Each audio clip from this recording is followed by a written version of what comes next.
Terima kasih. Demikian video profil dari Kiada kita, Bapak Ustadz Dr. Hidayat Nur Wahid. Untuk selanjutnya kita beri kesempatan kepada beliau Ustadz Hidayat Nur Wahid untuk menyampaikan paparannya terkait dengan menggagas Jakarta di masa depan. Kepada beliau kami persilakan. Bismillahirrahmanirrahim. Assalamualaikum warahmatullahi wabarakatuh. Alhamdulillahirrabbilalamin. Wassalatu wassalamu ala qaidina wa qudratina wa qurratu a'yunina sayyidina Muhammadin asyrafil anbiya'i wal mursalin wa ala alihi wa sahbihi wa man tabi'ahum bi ihsanin ila yaumiddin. Amma ba'd. Hadratul mukarramin wa muhtaramin, para narasumber kita yang hebat-hebat yang tadi sudah kita mendengarkan paparannya dari Ustadz kita, senior kita, Profesor Dr. Haji Dailami Firdaus. Juga beliau adalah anggota DPD RI dan pimpinan daripada Yayasan Asy-Syafi'iyah. Dan yang kita hormati juga tadi beliau Gubernur DKI Pak Dr. Foke, Dr. Insinyur Fauzi Bowo, Gubernur DKI tahun 2007-2012. Dan tadi pakar tata kota kita Bapak atau Bang Adriadi Dimas Tanto ST Mas. Terima kasih untuk paparannya yang semuanya sangat mencerahkan ya, dan tentu juga kepada nanti para penanggap aktif kita, terima kasih untuk kesertaannya. Seluruh rekan-rekan kita, pimpinan PKS di Jakarta, Ustadz Haji Khairuddin dan Ustadz Haji Ahmad Yani SIP MPD, seluruh anggota DPRD yang saya hormati, hadirin hadirat beserta webinar yang saya hormati. Alhamdulillah saya sangat berterima kasih dengan adanya forum ini dan tahniah kepada fraksi PKS DPRD DKI yang telah membersamai ya, Bamus DKI dan tokoh-tokoh masyarakat DKI untuk mempersiapkan suatu perubahan terhadap Undang-Undang Nomor 29 Tahun 2007, bila kemudian memang Undang-Undang Nomor 3 Tahun 2022 itu nanti akan tetap disahkan oleh Mahkamah Konstitusi, dalam artian judicial review ditolak oleh Mahkamah Konstitusi, sehingga memang sudah harus bergerak di dua sisi sekaligus ya. Secara konstitusional, hak mengajukan judicial review juga adalah konstitusional, dan Mahkamah Konstitusi mempunyai hak untuk nanti memutuskan apa yang diadukan itu. Ada pengalaman di mana tuntutan itu ditolak karena banyak alasan, tapi ada pengalaman di mana Mahkamah Konstitusi juga membuat keputusan untuk menyebut sebagai inkonstitusional bersyarat terkait dengan Undang-Undang Cipta Kerja.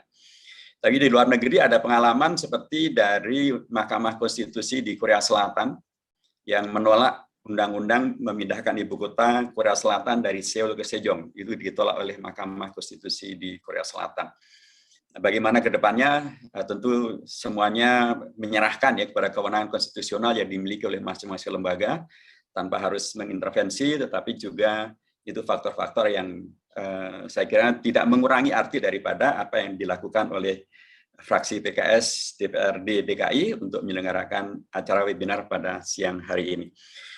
Dan tentu saja ini juga mengapa saya sebut demikian, karena hari ini ada pernyataan dari seorang pengamat perkotaan, ya, Bung Marco Kusumawijaya, yang beliau malah yakin tuh bahwa proyek IKN itu nanti akan mangkrak.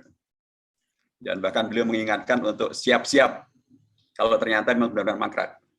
Itu kan artinya adalah bahwa memang segala kemungkinan bisa terjadi, sekalipun faktor konstitusional tetap harus kita ikuti.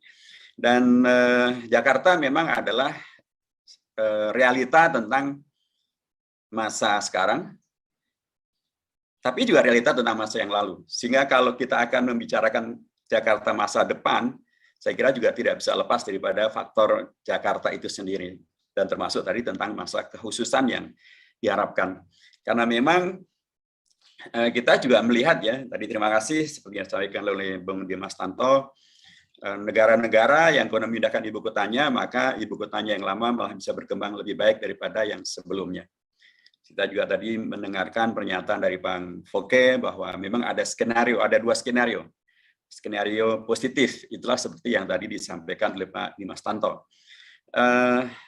Tapi kita juga tidak bisa menutup mata tentang fakta bahwa ternyata memang ada skenario negatif, baik itu disengaja atau tidak disengaja gitu.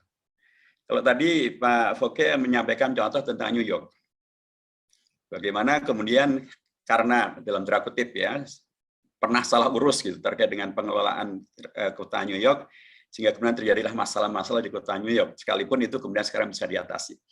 Tetapi ada beberapa negara yang permanen bermasalah. Dan itu sudah menjadi pengalaman konkret. Contohnya adalah misalnya di ASEAN ini ada negara namanya Myanmar, dulu Burma. Memindahkan ibu kotanya dari Yangon ke Naypyidaw. Yang terjadi dua-duanya gagal. Naypyidaw-nya juga nggak berkembang, tapi ibu kotanya yang lama juga dalam tanda kutip ya tidak lebih baik dari sebelumnya. Bahkan ada yang mengatakan bahwa lebih banyak menjadi seperti kota religi.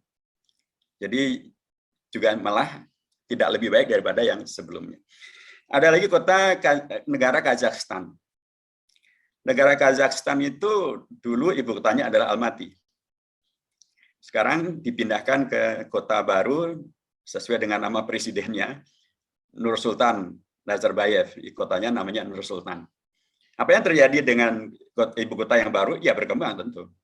Tapi ibu kota yang lama mati. Menjadi sepi, menjadi seperti kota mati. Itu juga terjadi di satu negara di Amerika Tengah, namanya negara Belize, dengan ibu kotanya dulu Belize City. Ketika kemudian dipindah ke kota yang baru, Belmopan, Belize City itu mati. Jadi ini juga faktor yang saya kira penting untuk kita cermati ya, agar betul-betul yang ada dalam benak negara ini, sebagaimana yang tadi disampaikan Pak Foke, yang ada adalah betul-betul skenario positif, bukan yang lain. Dan juga yang diingatkan oleh Bang Dimas Tanto tadi, contoh-contoh positif itulah yang harus menjadi rujukan. Karena memang itulah yang pernah dinyatakan oleh Pak Jokowi ketika Presiden Jokowi menyampaikan tentang keinginan memindahkan ibu kota dari Jakarta ke tempat yang lain. Disampaikan tiga pernyataan beliau itu dalam kesempatan yang berbeda. Pernah disampaikan pada tanggal 26 bulan Juli tahun 2019 bahwa kalaupun nanti dipindahkan maka Jakarta tidak akan dilupakan, tetap menjadi prioritas, bahkan akan dikembangkan menjadi kota bisnis berskala regional, bahkan berskala global, dan begitu seterusnya.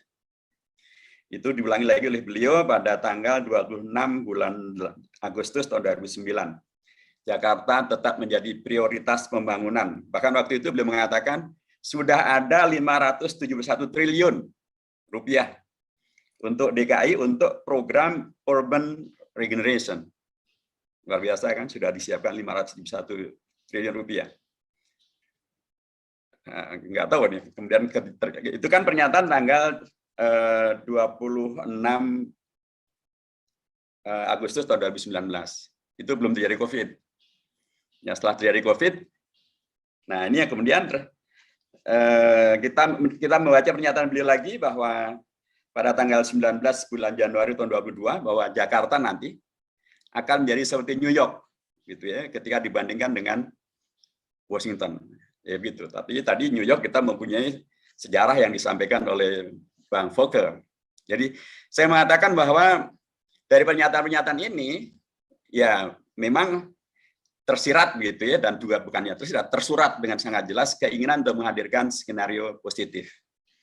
Tetapi dari beberapa yang sudah terjadi, ya tadi ada yang kemudian beberapa negara yang gagal total gitu ya. Tapi juga dari beberapa yang sudah dinyatakan kan ternyata juga banyak dalam perjalanannya tidak semanis seperti yang disampaikan. Angka 571 triliun itu saya tidak yakin apa itu ada benar atau tidak ada gitu. Kemudian juga tentang yang semula kan disampaikan bahwa pembangunan ibu kota negara yang baru tidak akan pakai APBN. Tapi bahkan sekarang dari 466,9 triliun yang akan dipergunakan untuk membangun ibu kota negara yang baru, 53%-nya adalah dari APBN. Ini kan sudah berubah lagi. Nah tentu beragam fakta tentang perubahan itu mudah-mudahan tidak merubah fakta tentang skenario positif untuk tetap menjadikan Jakarta sebagai yang hebat-hebat tadi itu. Nah inilah yang saya kira menjadi tugas daripada DPR dan DPRD dan juga DPD untuk mengawal agar ketika nanti membahas tentang perubahan Undang-Undang Nomor 29 Tahun 2007 sesuai dengan perkembangan baru terkait adanya Undang-Undang Nomor 3 Tahun 2022, itu betul-betul menjadi seperti yang disampaikan oleh Bang Dimas Tanto tadi, akan terjadi adalah penguatan untuk Jakarta dan peningkatan kualitas dan kapasitas bagi Jakarta.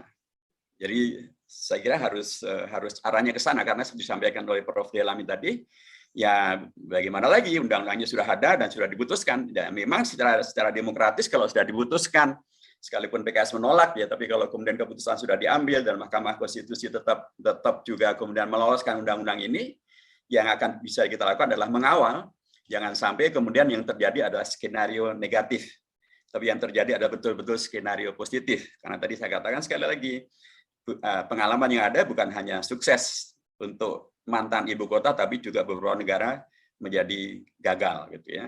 Dan tentu saja kewenangan sekarang ada di Mahkamah Konstitusi dalam hal yang terkait dengan masalah judicial review terkait dengan undang-undang tentang IKN, tapi ada juga di DPRD DKI atau di DKI atau ya stakeholder yang ada di DKI untuk kemudian mempersiapkan revisi terhadap Undang-Undang Nomor 29 Tahun 2007. Dan waktu yang diberikan adalah 2 tahun. Tapi mohon diingat 2 tahun itu artinya adalah kalau Undang-Undang tentang IKN, Undang-Undang Nomor 3 Tahun 2022 ditandatangani pada tahun 2022, artinya 2 tahun adalah tahun 2024. Apa itu tahun 2024? Itu adalah tahun politik yang sangat politik, karena itu adalah tahun di mana pemilu diselenggarakan, baik pileg, pilpres maupun juga pilkada. Hampir tidak mungkin membahas tentang revisi undang-undang. Tahun 2003 saja juga pikiran saya juga hampir nggak mungkin juga, karena semuanya pasti sibuk untuk mempersiapkan diri, baik dirinya maupun partainya, baik DPR, DPD, DPRD, pilpres, gitu ya, termasuk nanti juga berhimpitan dengan pilkada untuk pemilihan ke gubernur DKI, gitu ya, karena gubernur DKI termasuk yang terkena aturan untuk diundurkan, untuk diserentakkan nanti. Jadi karenanya pikiran saya, ya waktu yang mungkin ya tahun 2022 ini. Sehingga dalam waktu yang relatif tidak lama, mestinya memang DKI seperti juga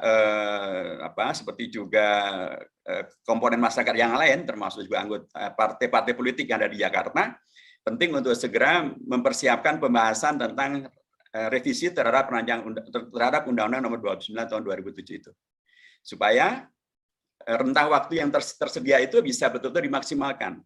Dimaksimalkan bukan hanya dari sisi waktunya, tapi juga dimaksimalkan dari sisi pembahasan, agar Jakarta betul-betul dalam skenario positif. Agar Jakarta betul-betul dalam skenario untuk kemudian bisa merealisasikan apa yang dinyatakan oleh Pak Jokowi itu. Menjadi pusat, menjadi prioritas pembangunan, menjadi pusat untuk bisnis, pusat keuangan, baik di tingkat regional maupun juga tingkat global, gitu ya. Nah, itu kan penting untuk dikawal melalui peraturan perundangan, dan peraturan perundangan itu perlu dibahas secara lebih tumakninah dalam bahasa sholatnya, lebih nyaman, gitu ya.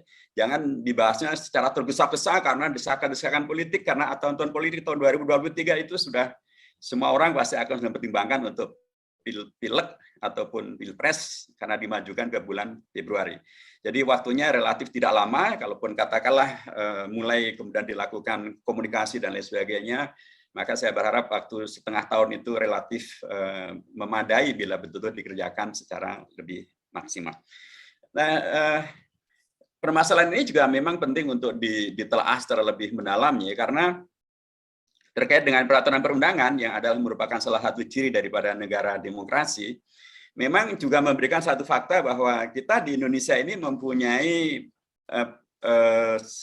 hierarki dan atau jenis-jenis peraturan yang sudah baku, dan aturan hukum tertinggi tentu adalah ya Pancasila dan Undang-Undang Dasar Negara Republik Indonesia tahun 1945, dan aturan-aturan di bawahnya tidak boleh bertentangan dengan aturan-aturan yang di atasnya. Bila demikian, maka sangat penting untuk mempertimbangkan bahwa tadi yang disampaikan oleh Prof. Delami, bahwa kita tetap harus memperjuangkan keistimewaannya Jakarta. Karena memang Jakarta adalah istimewa, ya, istimewa dari sisi sejarahnya dia ada istimewa, tapi juga fakta ketika kemudian dia tidak lagi menjadi ibu kota Indonesia, maka salah satu keistimewaannya sebagai ibu kota Indonesia menjadi sudah tidak ada. Dulu ketika kemudian mengapa tadi satuan-satuan pemerintahan di Jakarta tidak diberlakukan seperti yang lain. Ya, kalau di provinsi-provinsi yang lain itu satuan pemerintahan sebagaimana diatur di pasal 18 ayat 1 itu mengenal bukan hanya provinsi tapi juga kabupaten dan juga kota dengan pemerintahan daerah di setiapnya. Kemudian bukan hanya ada kabupaten dan kota di pasal 18 Undang-Undang Dasar Negara Republik Indonesia tahun 45. Pasal 18 ayat 3 disebutkan bahwa setiap pemerintah daerah, provinsi, kabupaten dan kota memiliki Dewan Perwakilan Rakyat Daerah yang anggota-anggotanya dipilih melalui pemilihan umum. Itulah yang ada di provinsi-provinsi yang lain, termasuk provinsi-provinsi istimewa yang mereka bukan ibu kota Indonesia. Kita akan lihat semuanya ada, ya, terjadi di Aceh, di Jogja, di Papua maupun Papua Barat. Demikianlah faktanya. Jadi ketika kemudian Jakarta tidak lagi menjadi ibu kota negara, maka keistimewaan sebagai ibu kota negara menjadi tidak bisa dikenakan lagi kepada Jakarta, sehingga Jakarta sebagai pemerintah daerah mestinya merujuk kepada pasal 18 ayat 1 dan pasal 18 ayat 3, di mana dikenal adanya bukan hanya pemerintah daerah di tingkat provinsi, tapi ada pemerintah daerah di tingkat kabupaten dan kota. Memang kemudian disebut pemilihannya, memang di Undang-Undang Dasar dikatakan dipilih secara demokratis. Tapi dipilih secara demokratis itu kemudian diterjemahkan ke dalam undang-undang tentang pilkada. Dipilih secara demokratis artinya adalah dipilih oleh rakyat. Dulu pernah diajukan judicial review untuk memaknai dipilih secara demokratis dipilih oleh anggota DPRD. Tapi oleh Mahkamah Konstitusi ternyata itu ditolak, dan untuk dikembalikan secara demokratis artinya adalah dipilih oleh rakyat. Itu dan DPRD juga demikian di seluruh provinsi di mana dia dulu bukan ibu kota negara, di Aceh, di Jogja, di Papua Barat, juga DPRD-nya bukan hanya di tingkat provinsi.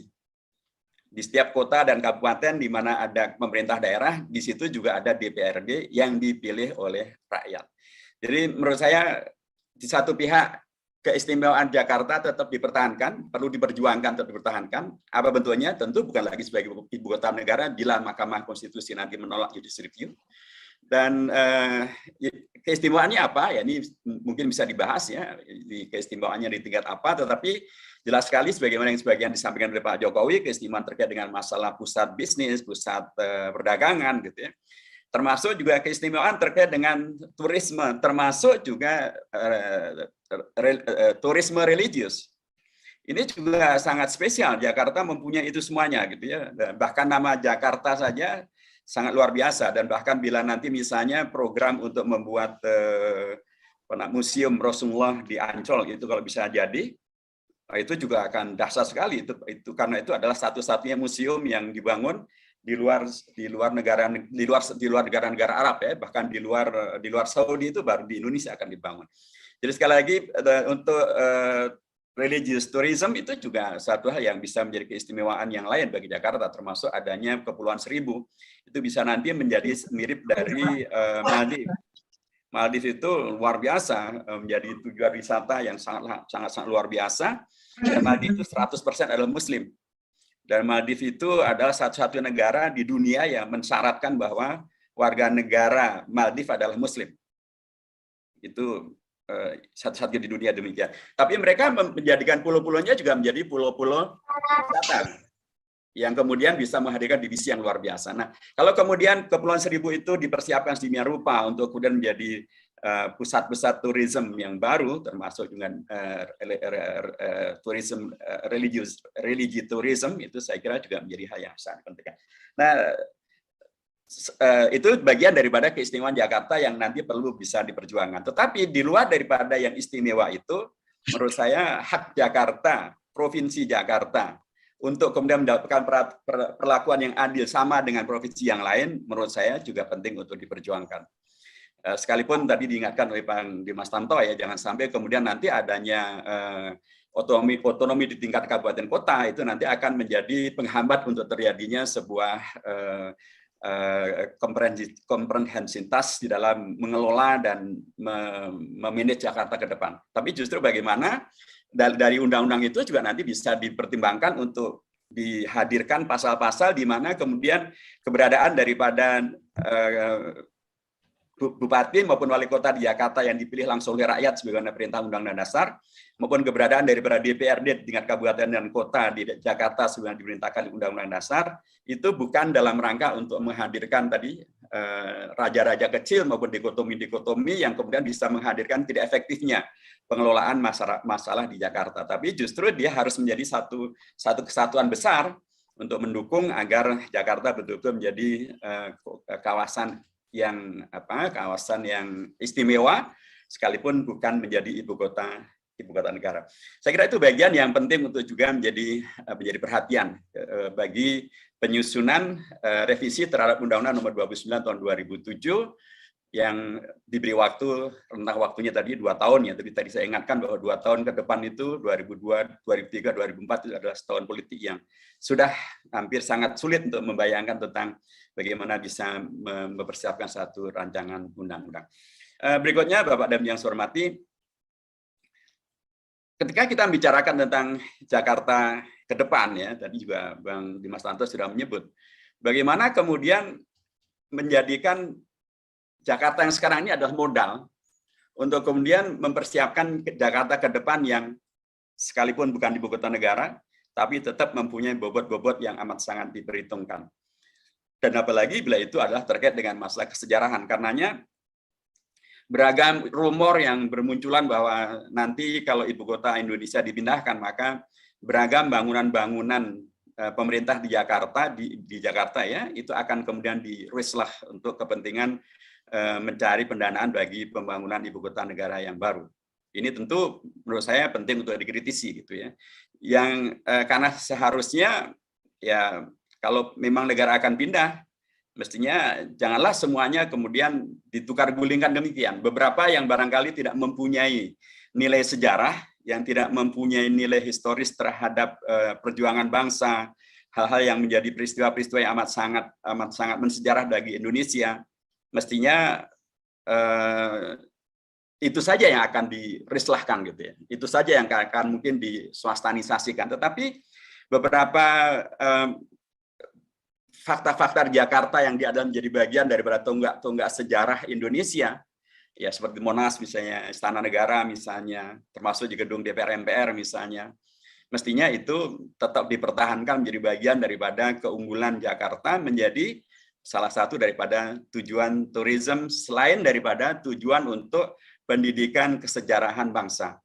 Karena bangsa itu salah satu yang mengikat adalah sejarahnya, dan sejarah itu diikat ketika warisan-warisan sejarah itu tetap ada, dan warisan sejarah yang paling nyata ya ada gedung-gedung atau bangunan-bangunan. Tentu bahwa warisan itu ada menjadi sebagian adalah ajaran, sebagian ideologi, ya itu tetap penting. Tetapi warisan itu akan menjadi kokoh dan real nyata ketika terlihat pada gedung dan pada bangunannya. Untuk itu karenanya mempertimbangkan Jakarta ke depan, menurut saya penting juga untuk tetap mempertahankan beragam hal yang menjadi kekhasan Jakarta, baik itu kekhasan peninggalan sejarahnya dikaitkan dengan perjuangan bangsa, maupun juga kekhasan yang tadi Prof. Delami menyampaikan tentang kekhasan budaya yang ada di Jakarta di sini. Itu memang juga menjadi bagian dari yang penting untuk tetap diperjuangkan dalam pemahaman yang utuh bahwa Jakarta dalam perjalanannya memang sudah kemudian di dalamnya ada memang masyarakat Betawi, tapi juga sekaligus juga di sana ada kampung Ambon, ada kampung Bugis, ada kampung Jawa, ada kampung Melayu, dan seterusnya, dan seterusnya. Tentu itu menjadi bagian yang akan dilanjutkan, karena tidak mungkin kemudian akan menghadirkan, mohon maaf, pengusiran ya terhadap warga-warga yang sudah menjadi bagian daripada sejarah Jakarta itu sendiri. Terakhir, Bapak dan Ibu yang saya hormati, tentu saja PKS sebagai partai politik ya dan partai Islam yang ada di DKI dan pernah menjadi pemenang pemilu di Jakarta, kemudian menjadi pemenang tapi tidak pernah keluar dari pemenang ketiga, alhamdulillah itu setelah tahun 2004. Tentu harus merasa memiliki tanggung jawab yang besar ya untuk bersama, untuk ya tidak sendirian tapi mengajak bersama-sama dengan seluruh komponen warga di Jakarta, tokoh-tokoh masyarakat kita seperti Prof. Delami, Bang Dimas Tanto dan tokoh-tokoh yang lainnya dari ragam profesi, ragam suku, ragam latar belakang organisasi, ormas maupun politiknya. PKS di Jakarta melalui fraksinya sangat layak untuk berada di garda terdepan untuk membicarakan tentang Jakarta bila memang Mahkamah Konstitusi benar-benar akan tidak mengabulkan judicial review, dan karenanya harus dilakukan ya tadi pemindahan ibu kota dari Jakarta ke Nusantara itu di Kabupaten Penajam Pasar Utara itu. Dan tentu saja pengawalan itu ada dalam rangka untuk tadi merealisasikan skenario positif dan menjauhkan dari segala bentuk skenario negatif untuk kemudian beragam masukan yang telah diberikan oleh Bang Foke, Prof. Delami, Bang Dimas Tanto menjadi bagian daripada yang sangat penting untuk dirujuk, dan itu semuanya sangat penting untuk dikawal menjadi aturan perundang-undangan. Dan aturan perundang-undangan itu saya katakan bahwa yang waktunya diberi tenggang 2 tahun, tetapi 2 tahun ini adalah tahun yang sangat riskan. Karenanya menjadi amat sangat penting untuk segera bisa dituntaskan ini, supaya kemudian tahun 2024 kalau kita membicarakan tentang kekhasan Jakarta dalam konteks Undang-Undang Dasar, maka Jakarta tidak menjadi yang dikecualikan untuk mempunyai anggota DPRD di tingkat kabupaten dan kota. Jakarta tidak dikecualikan dari mempunyai bupati dan wali kota yang dipilih, gitu kan? Dan karena pemilu itu akan dilakukan tahun 2024, maka kalau undang-undang ini, revisi undang-undang ini segera bisa selesai, diharapkan KPU juga akan segera bisa menginsert untuk kemudian memasukkan, karena pastilah kalau sekarang kan belum masuk nih agenda pemilihan umum di Jakarta ya terkait dengan pemilihan untuk anggota DPRD di tingkat kabupaten dan kota di Jakarta, pasti belum. Yang ada pasti masih dengan skenario yang lama, yaitu pemilihan di tingkat provinsi. Padahal kalau merujuk pada Undang-Undang Dasarnya di pasal 18 ayat 1 dan ayat 3 tadi itu, ya harusnya ada anggota DPRD tingkat kabupaten dan kota. Demikian juga untuk pilkada bulan Novembernya, kan pasti yang dibicarakan pilkada untuk pilgub. Padahal kalau di pasal 18 ayat 1, ya jelas sekali itu pun juga untuk pemerintah daerah di tingkat provinsi, tapi juga di tingkat kabupaten dan di tingkat kota. Nah, saya berharap karenanya bila ini bisa diselesaikan, ini sendiri memang masalah yang diperdebatkan ya, tetapi jelas sekali bahwa ketentuan Undang-Undang Dasarnya sangat jelas tentang hal ini, supaya kemudian bisa dipersiapkan supaya tidak kemudian menjadi berlarut-larut. Nanti kalau misalnya pemilu tahun 2024 tetapi ternyata postur dan atau kondisi pemerintahan di DKI dan atau perwakilan di DKI masih gaya lama, itu kan menjadi bermasalah yang lain lagi kalau dirunutkan ke dalam Undang-Undang Dasar. Saya kira demikian Bapak dan Ibu yang saya hormati, jazakumullah khairan, terima kasih pada PKS di Jakarta, dan mudah-mudahan menjadi sunnah hasanah, menjadi amal soleh bersama dengan Prof. Delami dan Bang Dimas Tanto dan seluruh tokoh-tokoh kita di Jakarta, untuk betul-betul menghadirkan skenario positif dan bahkan skenario yang lebih positif untuk Jakarta kita, karena nama Jakarta ini namanya saja sudah hebatnya, diubah dari sekedar Sunda Kelapa dan berbeda dengan Batavia dengan segala maknanya. Jakarta ini maknanya luar biasa, Jayakarta, inna fatahna laka fatham mubina, karena dia harus tetap Jayakarta, tetap fatham mubina, jangan kemudian menjadi Batavia, tempat orang mabok katanya, jangan juga menjadi hanya sangat lokal menjadi Sunda Kelapa. Terima kasih. Barakallahu fikum wal muwaffiq ila aqwamit thoriq wa wal hadi ila sawa'is sabil. Assalamualaikum warahmatullahi wabarakatuh.